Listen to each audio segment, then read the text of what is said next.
Based off of your responses, I'm gonna do this newsletter all in video format.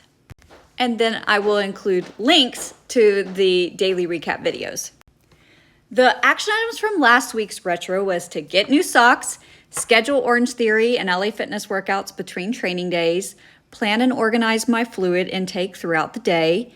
Even if I walk the majority of the time, plan to run, jog the downhill slopes, get more vitamin D gummies, select my route, date, and time for my half marathon, and review metrics from the first 4 weeks. When it got to sprint planning, the sprint goals I selected were to prioritize all of my goals and determine if I want to continue the newsletter, purchase new socks, organize fluids, confirm the route, and purchase vitamin D gummies. Those were my highest priorities based off of this week. I have since ordered and received my new socks, which will be implemented in the next sprint. And they specifically have heel support, which is the part of my foot that has been hurting. I've got my vitamin D gummies. I did confirm that I will map my own 13.1 miles, and I have done that. This is based around different locations that I'm already familiar with. I already know where the bathrooms are and where I can actively get food or drink if needed, or change clothes, including my church, my apartment, a restaurant, and 2 parks.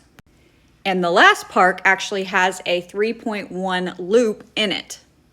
And that is where I will have my finish line.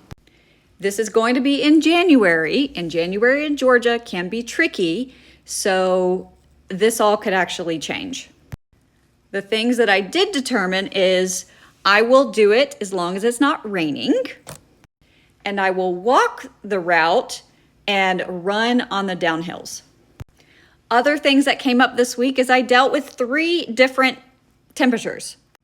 On Sunday, it was 80. On Wednesday, it was 50. And today, it was high 60s, low 70s. Today's at 69-70 was my favorite. I had long sleeves and long pants, but I wasn't too hot, but I wasn't cold either. Though it's possible to have that weather in January in Georgia, but it's also very unlikely. This week's retrospective format is Mad, Sad, Glad. The things that made me mad this week is I'm super on top of my training and this newsletter. It's Friday night. I'm ready to send this week 5, but my internet is out and this may be sent later than expected. Also, the reality is I've dealt more with men walking too close on the trail where there's plenty of room. And this is especially concerning when there are men in groups or having big dogs. And I'm still not great at drinking enough water, and I still keep forgetting my water bottles. The things that made me sad are my shoes are new, but worn in enough that my feet shouldn't be hurting. And I think my arch support insert is actually making it worse. I did have an intake appointment for pelvic floor therapy, but won't actually be able to start until December. And I'm not sure if that is enough time to make a significant difference. And I haven't had enough time to review my metrics up to this point. But the things that made me glad this week is I added those action items from the last retro to my backlog, and we got it done. So that's where I was able to do the socks and the vitamin D. It was beautiful weather all week, even though I dealt with different temperatures. But I got to see a sunset on one side of the trail with the supermoon on the other trail, and I thought that was a really cool moment for me. A good memory. I selected the route comprised of meaningful places, and most importantly, I feel confident that I can do this. That leaves me with the things that I want to implement in my next sprint 6. I need to continue to plan and organize my fluid intake. I am still dehydrated, and that's a health issue.